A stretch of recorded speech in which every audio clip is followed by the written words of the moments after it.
Que espetáculo a gente está assistindo, né? O Lula e o Bolsonaro, eles são considerados dois gênios da comunicação direta com o povão, né? Agora, nessa campanha de 2022, ambos demonstram que a diferença entre a genialidade e a estupidez é que a genialidade tem limites.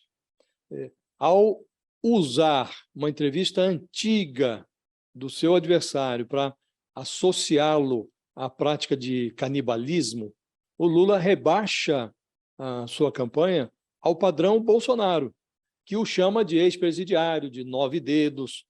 O Lula alega que não está propagando fake news, porque o próprio Bolsonaro admitiu, numa conversa com o New York Times, que comeria carne de índio. Por esse critério, o Lula deveria considerar absolutamente normal a fala do Bolsonaro, porque ninguém desconhece que ele perdeu um dedo quando era operário, perdeu um dedo numa prensa, portanto tem, de fato, 9 dedos, e também ninguém desconhece que ele passou 1 ano e 7 meses na cadeia, então de fato, um ex-presidiário. O Lula e a sua campanha, Fabíola, eles estão como que normalizando o jogo rasteiro do bolsonarismo. O presidente e os seus devotos grudam no Lula a pecha de satanista. Aí vem o petismo e responde com a demonização de uma palestra feita pelo Bolsonaro numa loja maçônica. Aí o capitão dobra a aposta, alardeando áudios que já foram, inclusive, vetados pelo TSE, para sustentar que o PCC, que é a maior facção criminosa do país, está torcendo pela vitória do Lula.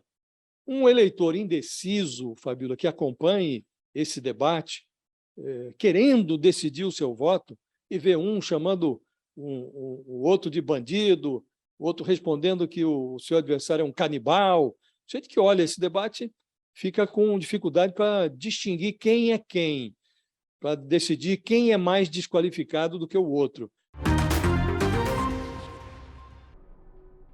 Está certíssimo em proibir, porque está fora de contexto. Tá certo, mas tá. isso não inibe que seja de novo feito essa veiculação contextualizada dentro da verdade dos fatos. Esse é o ponto. Quer dizer, não é esconder isso, esse fato, o que aconteceu. Não, é mostrar ele da forma que ele ocorreu, da forma verdadeira. Esse é o primeiro ponto índio. Agora, PCC. PCC é uma pré-máfia. Nessa conversa está o chefe da pré-máfia, que é esse PCC, que está condenado, atenção, e por força da condenação, com direitos políticos cassados. Portanto, não há qualquer possibilidade de se colocar no ar isso. Por quê? Porque é de pessoa que está em regime fechado, de segurança máxima e com direitos políticos cassados. O que ele faz? Ele faz aí declarações de uma conversa, emite opinião, e a gente não sabe se é exatamente por ele ser bandido, por ele não ter caráter, se ele está fazendo um jogo com isso, se ele está se expressando de forma correta o que deve acontecer, ou se isso tem, e o bandido faz muito isso, as máfias fazem isso, ou seja, dá um recado num determinado sentido para que os outros interpretem em sentido diferente. O controle do judiciário faz parte do instrumento para desmantelar o que resta, às vezes, num país de democracia. E aí, como você colocou, não há uma distinção de esquerda ou direita. Vamos pegar só esses 3 exemplos. Obviamente, existem outros exemplos, mas esses 3 talvez sejam 3 exemplos muito simbólicos. No caso, na Venezuela, Chávez fez uma reforma no judiciário no começo do seu mandato, do primeiro mandato, em que ele colocava, de fato, uma reforma que foi aplaudida, inclusive, por entidades de direitos humanos, e criou uma espécie de Supremo Tribunal Federal, não chama Supremo Tribunal Federal, obviamente, com 20 membros, e 10 da oposição e 10 membros chavistas, ou seja, você tinha um equilíbrio total nessas decisões. Alguns anos depois do golpe que ele sofreu, o que ele fez? Ele usou, basicamente, a existência daquele golpe para justificar uma intervenção total no judiciário. E aí o que ele faz? Ele amplia o judiciário, cria 12 novas vagas e coloca todos os seus aliados para comandar essas 12 vagas, ou seja, ele passa a ter o controle absoluto do judiciário. No caso da Venezuela, e não sou eu que estou dizendo isso, é a própria ONU, que é curioso, Fabiola, a ONU normalmente é acusada de ser comunista, socialista, etc.